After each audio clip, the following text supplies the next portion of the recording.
के तपाईँ अर्जेन्टिनी समर्थक हो? के तपाईँले कहिल्यै सोच्नुभएको छ नेपालमा अर्जेन्टिनी फ्यान किन बढ्दै गए? अर्जेन्टिनाको खेल हुँदा रातभरि नसुती हेर्ने लाखौँ फ्यान किन भए? के यो अहिलेको पुस्ताको मेस्सीको कारण हो? वा अघिल्लो पुस्ताको म्याराडोनाको जादु? आउनुहोस् आजको भिडियोमा अर्जेन्टिनाको फ्यान फलोइङ नेपालमा बढ्दै जानुका कारणहरूको बारेमा जानौँ। विश्वकप इतिहासको सुरुवातदेखि नै अर्जेन्टिना निरन्तर सहभागिता जनाउँदै आएको छ। पहिलो विश्वकप 1930 को फाइनलमा उरुग्वेसँग पराजित भए तापनि अर्जेन्टिनाको फ्यान फलोइङ विश्वभर बढिसकेको थियो। विश्वकप विजेताको रूपमा भने 1978 मा चिनिन सफल भयो। त्यस लगत्तै 1986 मा दोस्रो पटक कीर्तिमानी खेलाडी म्याराडोनाको कप्तानीमा उपाधि उचाल्यो। त्यसपछि 6 दशकको विश्वकप उपाधिको खडेरी भने सन् 2022 मा कतारमा भएको विश्वकप फुटबल प्रतियोगितामा तोडिएको, जसको कप्तानी मेस्सीले गरेका थिए। उपाधि नजिते पनि 3 पटक उपविजेतामा सीमित भएको थियो। नेपालमा टेलिभिजनको विस्तार। सन् 1985 मा नेपालमा टेलिभिजनको विस्तार हुँदै गर्दा विश्वभर म्याराडोनाको जादुमय खेलको प्रभाव व्यापक हुँदै गएको थियो।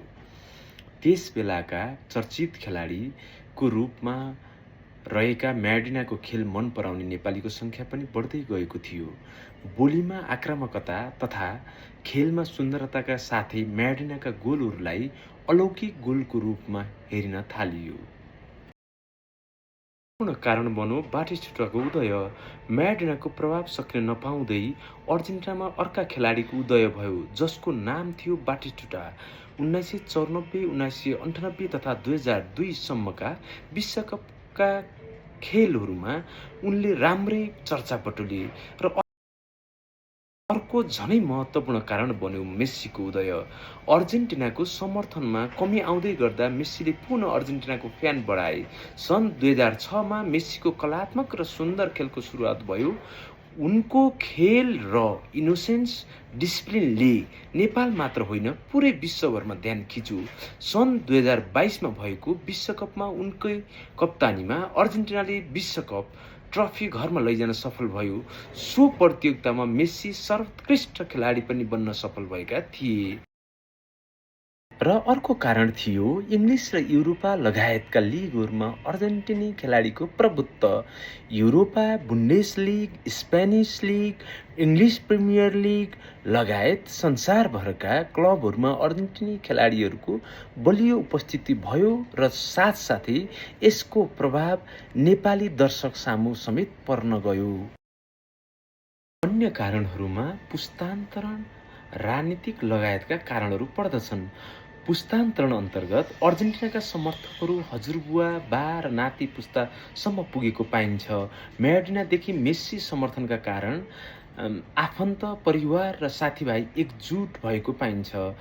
अर्को कारण रह्यो राजनीतिक कारण। अर्को महत्त्वपूर्ण कारण फोकल्यान्डको टापुलाई लिन सकिन्छ। अर्जेन्टिना र बेलायत बीच भएको यस युद्धमा नेपाली गोर्खाजहरू पनि बेलायतको पक्षमा लडिरहेका थिए, जसमा बेलायतको विजय भएको थियो।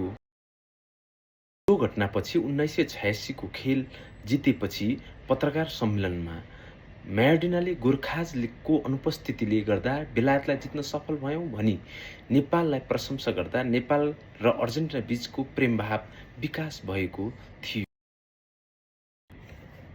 अर्को कारण प्रत्यक्ष वा परोक्ष रूपमा क्रान्तिकारी युवाहरूका आदर्श चे गवारा। नेपालको सन्दर्भमा गत चुनावसम्म 60% जनसङ्ख्या कम्युनिस्ट समर्थक वा भोटर हुनु।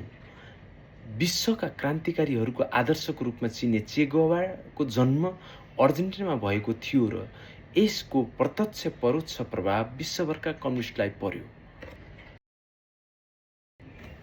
अन्य कारणको रूपमा हामीले फेसन र जर्सी लगाउने हुटिटीलाई पनि लिन सकिन्छ।